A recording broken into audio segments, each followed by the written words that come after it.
cursed doll. In a small town, lost among endless fields, there lived a girl named Lucy. She had always dreamed of a doll that would become her best friend.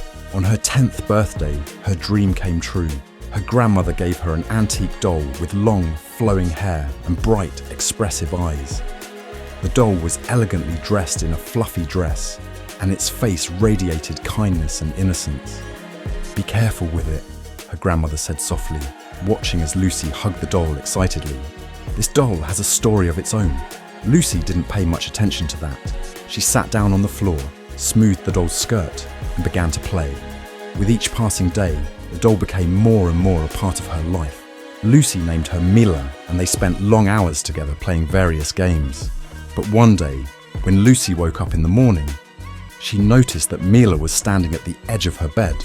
Although she had left her sitting on the shelf, Lucy's heart began to race. "Mila, you were just on the shelf!" Lucy exclaimed. But the doll only stared at her silently. At first, Lucy thought it was just her imagination, but soon, other strange things began to happen. Mila not only changed positions, but also whispered to her at night when Lucy couldn't sleep. It was as if someone behind her was calling her name. The girl felt fear, but at the same time, she was drawn to the mystery. Days passed, and Lucy noticed that when she played with Mila, the doll started giving her suggestions on what to do. These were not just game tips, they were dangerous ideas. "Jump off the bed," or "show everyone what you can do," it whispered. Captivated by a strange excitement, Lucy obeyed. Her behavior became increasingly odd, and her parents began to worry about her well-being. One day, while playing with Mila outside, Lucy saw the doll slowly turn its head towards her friends. Terror gripped her when she realized that the doll was indeed watching them. The girl recoiled in panic, but Mila kept moving, even though Lucy didn't touch her. "Mila, this isn't funny!" she shouted, but the doll merely smirked with its silent face. After that, Lucy couldn't sleep. Every night, she heard the doll whispering in her ear, as if it knew that the girl was afraid of her. One day, unable to bear it any longer, she decided to take Mila back to her grandmother, hoping that she would know how to rid her of this nightmare. "Grandma, Mila is scaring me," Lucy said tearfully when she arrived at her grandmother's house. Her grandmother, hearing about the strange occurrences with the doll, frowned and asked Lucy to show her. When the girl returned with the doll, her grandmother examined it closely. She suddenly turned pale.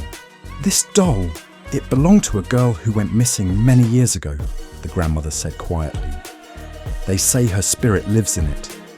And if we don't stop this, it could take you with it." Lucy felt a chill of terror as the doll began to tremble in her hands. She tried to break free, but the doll held her tightly. "We must perform a ritual to free her soul," her grandmother continued, gathering old candles and amulets. "You must be brave." Night fell, and the grandmother prepared everything for the ritual. Lucy stood before a mirror with the doll, her heart racing. The grandmother began to chant an incantation, and the room suddenly grew cold. The doll began to stir, seeming even more sinister.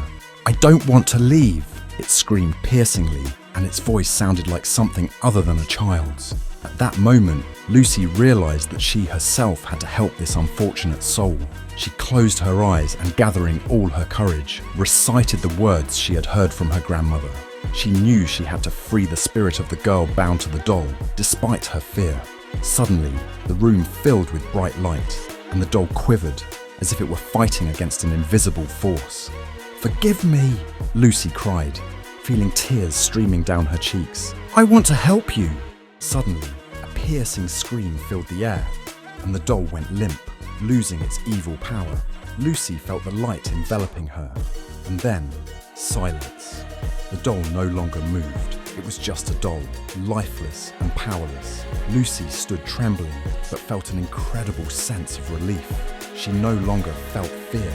Her grandmother approached and hugged her, sighing with relief. "You were very brave, Lucy," her grandmother said, and the girl knew she would never be afraid again.